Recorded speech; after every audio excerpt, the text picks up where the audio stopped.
রাষ্ট্র ক্ষমতা নিয়ে কথা বলেছেন, তাদের মাইক বন্ধ করে দেওয়া হয়েছে। এই কুরআন কারীমের আওয়াজকে বন্ধ করে দেওয়া এটি নতুন কিছু নয়, এটা যুগে যুগে এটি ছিল। আমরা দেখেছি কোরআনের কথা বলতে গিয়ে এই উপমহাদেশে অসংখ্য ওলামায়ে কেরাম ফাঁসির কাষ্ঠে ঝুলেছেন। এটি নতুন নয়, গোটা পৃথিবীতে যারা কোরআনের দুশমন তারা একত্রিত হয়ে গবেষণা করেছে কোরআনকে কিভাবে মুছে ফেলা যায়, কোরআনী শিক্ষা প্রতিষ্ঠান কিভাবে বন্ধ করে দেওয়া যায়। তারা শুরু করলো গবেষণা যে কিভাবে, কোন পদ্ধতিতে বাংলাদেশের এই জমিন থেকে কোরআনকে মুছে ফেলা যাবে। তো গবেষকরা যখন গবেষণা শুরু করেছে তখন তাদের একটি বিষয় সামনে আসলো যে কোরআনের যে টেক্সট, কোরআনের যে লেখা, এই সব লেখাগুলিকে যদি পুড়িয়ে দেওয়া হয়, সকল কোরআনের যে নুসখা সেগুলিকে যদি পুড়িয়ে ফেলা হয়, তাহলে কোরআন একেবারে কোরআন তেলাওয়াত বন্ধ করে দেওয়া সম্ভব হবে। তারা পৃথিবীর সকল কোরআনকে পুড়িয়ে ফেলল। তারপরে দেখা যায় পৃথিবীর প্রতিটি দেশে দেশে কোরআনে কারীমের তিলাওয়াত।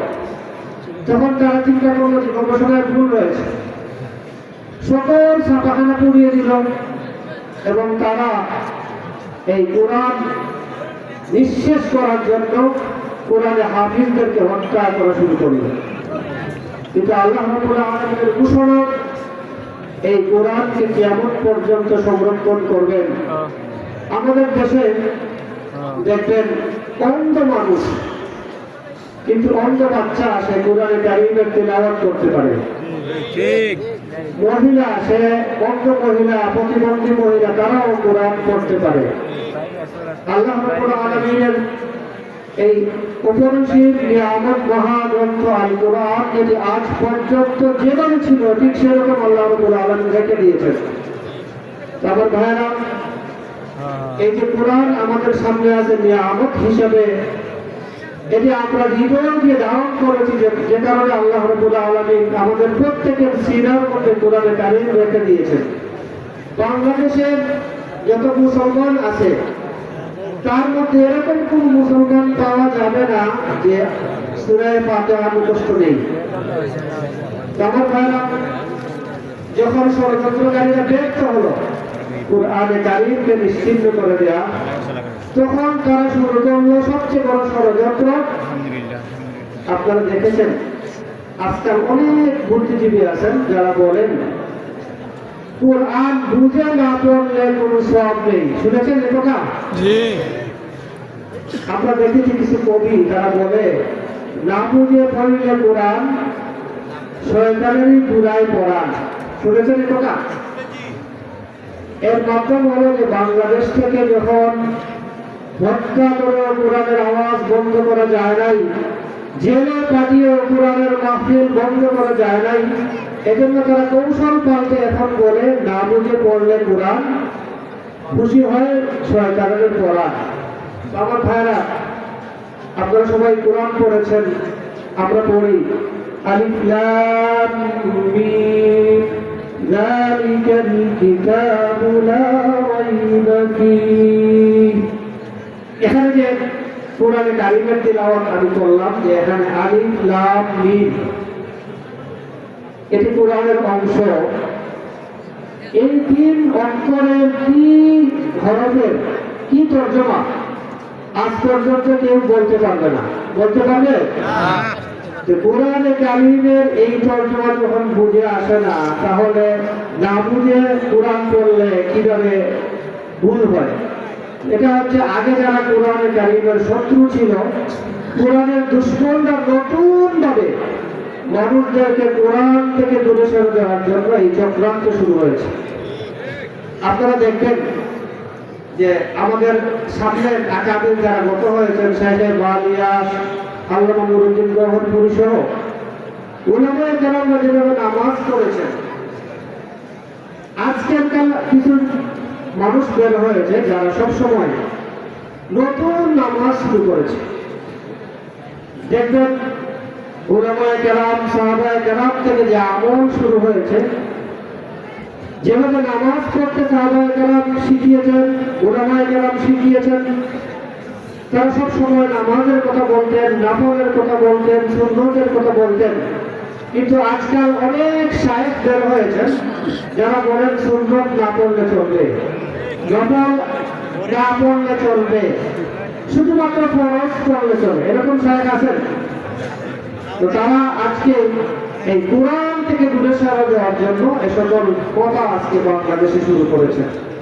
আমার ভাইরা, আমাদেরকে খুব সতর্ক থাকতে হবে, খুব সতর্ক থাকতে হবে। কারণ আগেকার যে যুদ্ধ ছিল সেটি ছিল বাঁশের লাঠির যুদ্ধ। আগে দুই গ্রামে যখন ঝগড়া শুরু হতো তখন বাঁশের লাঠি সর্বোচ্চ থাকত, তার থেকে বেশি কিছু নয়। দুই গ্রামে ঝগড়া হলে খুব বেশি মানুষ আহত হতো না। কিন্তু আজকাল যে যুদ্ধ শুরু হয়েছে সেটি হচ্ছে শব্দের যুদ্ধ, কথার যুদ্ধ, বুদ্ধির যুদ্ধ। এজন্য উলামায়ে কেরাম থেকে আমরা যেভাবে ইবাদত করতে শিখেছি আমরা সেভাবে ইনশাআল্লাহ ইবাদত করবো। তো তৈরি আছি তো ইনশাআল্লাহ?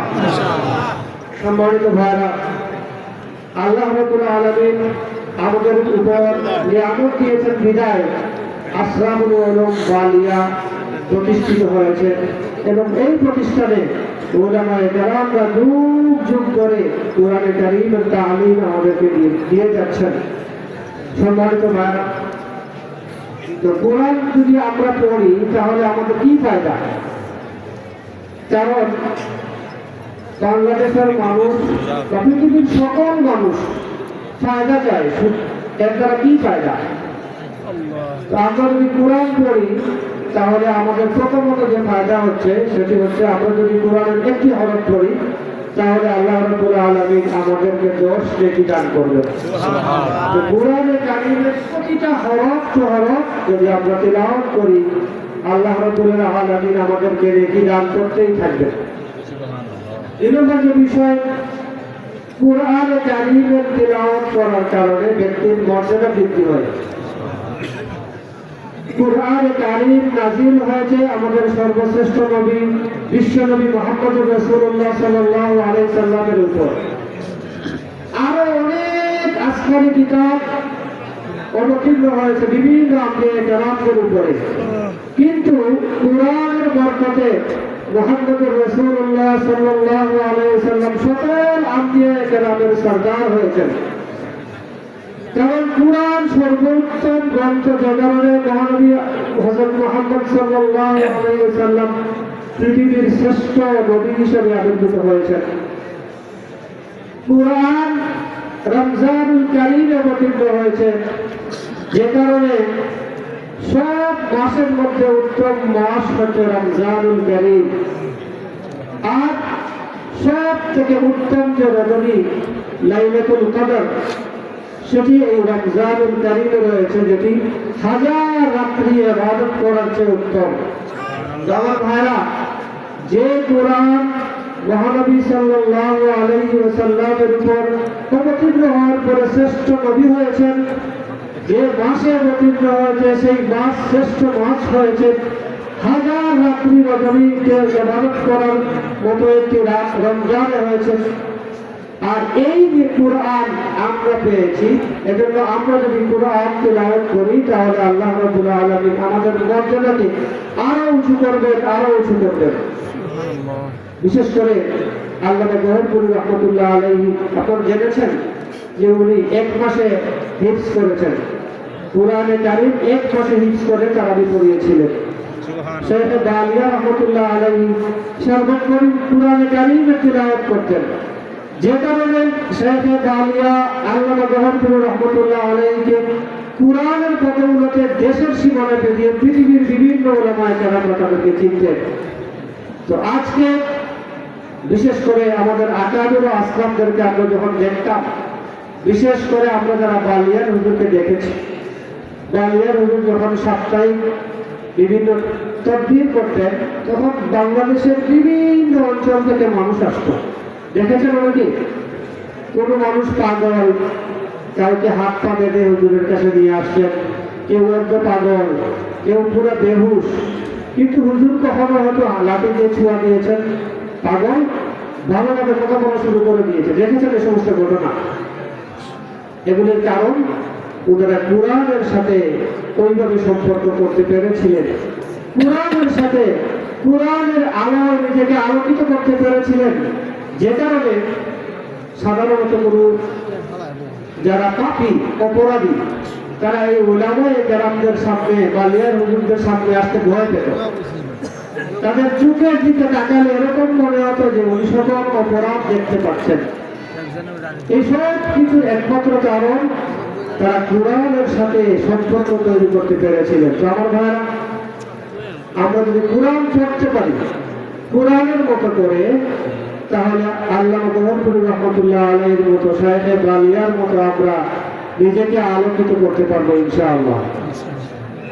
আমরা দেখেছি আমাদের নিকটবর্তীতে আমাদের মুরব্বিয়ানে কেরাম প্রত্যেক বাড়িতে ভোরের সূর্য উদয় হতো কোরআনে কারীমের তিলাওয়াতের মাধ্যমে, যে কারণে বাংলাদেশের প্রতিটি ঘরে ঘরে শান্তি ছিল, প্রতিটি পরিবারে সুখ ছিল।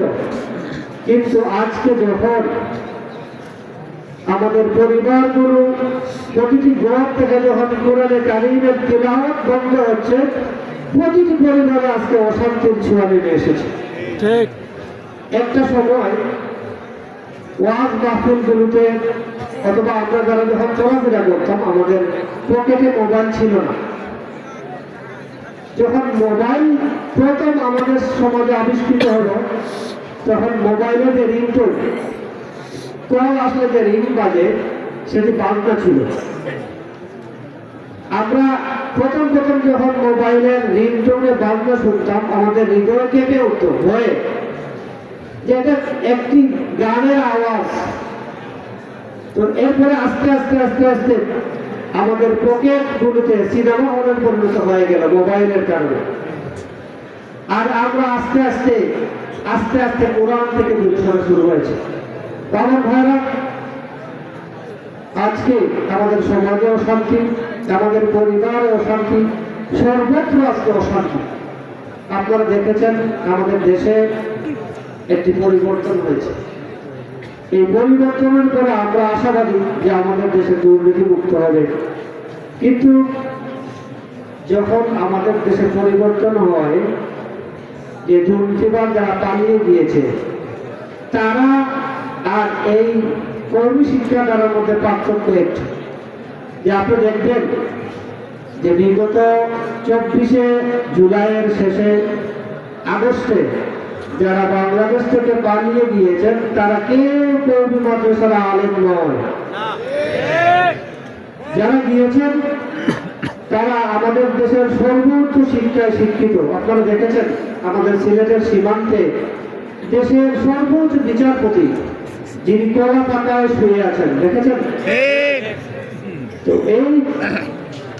এই পরিবর্তন দ্বারা প্রমাণ হয় যে বাংলাদেশের শিক্ষা ব্যবস্থায় যে সকল প্রোডাকশন তৈরি করে তার মাধ্যমে শান্তি প্রতিষ্ঠা করা সম্ভব নয়।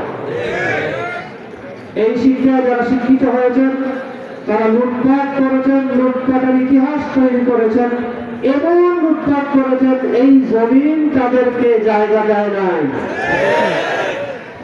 এমন পরিবেশ তৈরি হবে বাংলাদেশের কোন জনগণ চিন্তাও করতে পারে নাই। যখন সাধারণ মানুষের ভিতরে যখন ইয়াকিন তৈরি হয়েছে যে এই গভর্নমেন্ট কখনো পরিবর্তন হবে না, তখন আল্লাহ রাব্বুল আলামিন তাদেরকে এমন ভাবে নিশ্চিন্ন করেছেন, তাদের নাম নেওয়ার মতো কোনো লোক আজকে খুঁজে পাওয়া যায় না। এর একমাত্র কারণ কুরআনে কারীমের মাহফিলে বাধাদান, কুরআনের কণ্ঠকে স্তব্ধ করে দেওয়ার কারণে আল্লাহ রাব্বুল আলামিন তাদেরকে এমন ভাবে নিশ্চিন্ন করেছেন, বাংলাদেশের কলা পাতাও তাদের টাই হয়ে নেয়। আমার ভাইয়া, আমরা যদি কোরআনকে মজবুত ভাবে আঁকড়ে ধরতে পারি, তাহলে এই বাংলাদেশ, বিশেষ করে আজকে যে পরিবর্তনের কথা আমরা দেখেছি, তো এই পরিবর্তনের পরে যারা আসছেন, এখন যেটা আমরা দেখি কিছুদিন পর পর কমিশন করা গঠন করা হয়, এবং পরে দেখা যায় ওই গবেষণা দুর্নীতির সাথে সংশ্লিষ্ট। এইভাবে আর কত আমরা বারবার শুধু পরিবর্তন করব, এভাবে আর কতদিন? স্বাধীনতার আজকে 50 বছর। তো আজকে সময় এসেছে কুরআন ওয়ালা যারা আমরা কুরআন যারা পাঠ করি, আল্লাহ রাব্বুল আলামিন আমাদেরকে যে সুযোগ দিয়েছেন, আজকে আমাদের সময় এসেছে ঐক্যবদ্ধ হওয়ার। আজকে বাংলাদেশের যদি এই ক্ষমতায় বিশেষ করে প্রশাসনে যারা আছেন তাদেরকে যদি আমরা কুরআন ওয়ালা বানাতে পারি তাহলে বাংলাদেশের মানুষের মুক্তি সম্ভব। নতুবা 24 কেন হাজারবার যদি বাংলাদেশ স্বাধীনতা অর্জন করে তাহলে দেশের মানুষের শান্তি কখনোই আসবে না। আমার ভাইরা, আমরা বারবার প্রতারিত হয়েছি, বারবার রক্ত দিয়েছি, বারবার সংগ্রাম করেছি, কিন্তু কুরআন প্রতিষ্ঠার সংগ্রাম আমরা এবার ইনশাআল্লাহ করব। আমার ভাইরা, আমি যে কথা বলেছিলাম, যদি আমরা কুরআন পড়তে পারি তাহলে আল্লাহ রাব্বুল আলামিন আমাদের পথকে সুগম করে দিবেন। যেভাবে আলোকিত হয়েছেন শেখ বালিয়া সহ উলামায়ে কেরামরা, এজন্য আমরা কুরআন পড়তে থাকবো ইনশাআল্লাহ। আমার ভাইরা, কুরআন পাঠ করলে আমাদের আর কি ফায়দা? বিশেষ করে আমরা সবাই ব্যবসাতে লাভ করতে চাই। এমন কেউ নেই যে ব্যবসায় আমরা লাভ করতে চাই না। বাংলাদেশে দেখবেন অনেক কোম্পানি তারা 1 লাখ টাকায় মাসে 20,000 30,000 লাভের অফার দেয়। তখন দেখবেন আমাদের দেশের সাধারণ মানুষ জমি বিক্রি করে, তারপরে স্বর্ণকে বন্ধক রেখে সেখানে ইনভেস্ট করে। কিছুদিন পর দেখা যায় সেই কোম্পানির অফিস বন্ধ, আর খুঁজে পাওয়া যায় না। এরকম লোক আপনারা দেখেছেন? তো মানুষ ইনভেস্ট করতে যায় যেখানে বেশি লাভ হয়, আর সবাই খুঁজে সিকিউরিটি, এমন ইনভেস্ট যেখান থেকে কোনো অবস্থাতেই যেন লাভ লস না হয়, এরকম জায়গা মানুষ খুঁজে। তো আল্লাহ রাব্বুল আলামিনের ঘোষণা, ইন্নাল্লাযীনা ইয়াতলুনা কিতাবাল্লাহ ওয়া আকামুস সালাত ওয়া আনফাকু মিম্মা রাযাকনাহুম সিররান ওয়া আলানিয়াতান ইয়ারজুনা তিজারাতান লান তাবুর।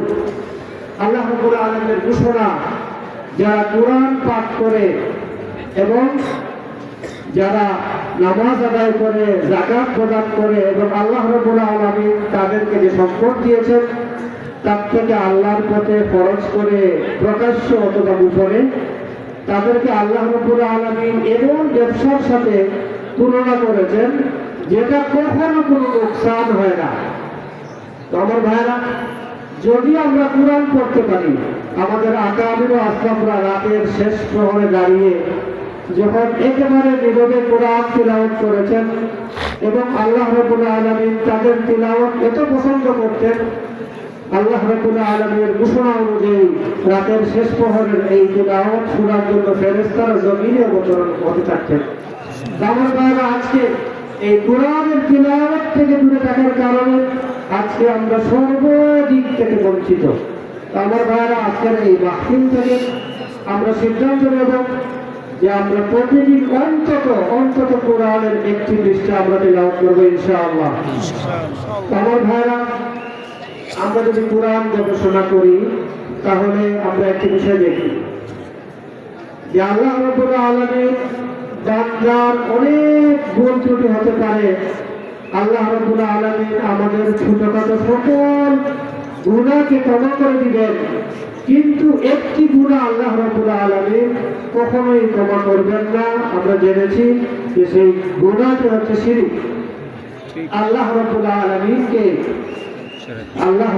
আলামিনের সাথে কাউকে শরীক করা, বিশেষ করে আমাদের বাংলাদেশের অনেক মাজার রয়েছে, আর এই শীতের সময়ে মাজারগুলিতে লাল সালু আর জটওয়ালা লোকদের জটলা তৈরি হয় এবং তারা অনেকেই বলে যে মনের পর্দা আসল পর্দা, বর্তমান পর্দাটা করা তারা অস্বীকার করে। তো তারা সব ধরনের নামাজ থেকে বিরত থাকে, আর এই মাজারগুলোতে জটওয়ালা লাল সালু নাচের দায় লিপ্ত হতে থাকে। আর আমাদের অসহায় সহজ সরল বাংলাদেশের মানুষ বরকতের জন্য তারাও ওদের সাথে মাজারগুলোতে সেজদায় লিপ্ত হয় এবং তারা ঈমান হারা হয়। এজন্য বিশেষ করে আমরা সকলেই এই বাজারে শ্রদ্ধা করা থেকে, বাজারে চাওয়া থেকে মানুষদেরকে অবশ্যই আমরা সতর্ক করবো ইনশাআল্লাহ। আমাদের সমাজে দেখবেন যারা সমাজে প্রতিষ্ঠিত মানুষ, সমাজের বড় মানুষ, তাদের কাছ থেকে পাওয়ার জন্য, তাদের কাছ থেকে অর্থ অথবা অন্য কোনো সম্পদ পাওয়ার জন্য অনেক কিছু করে। এর হিসাবের সাথে যদি কারো সম্পর্ক থাকে, দেখবেন যে লোকের সম্পর্ক আছে তার সাথে কি পরিমাণ সম্পর্ক করার চেষ্টা করে। এটা আমাদের স্বাভাবিক সিস্টেম, যে তাদের কাছে চায়।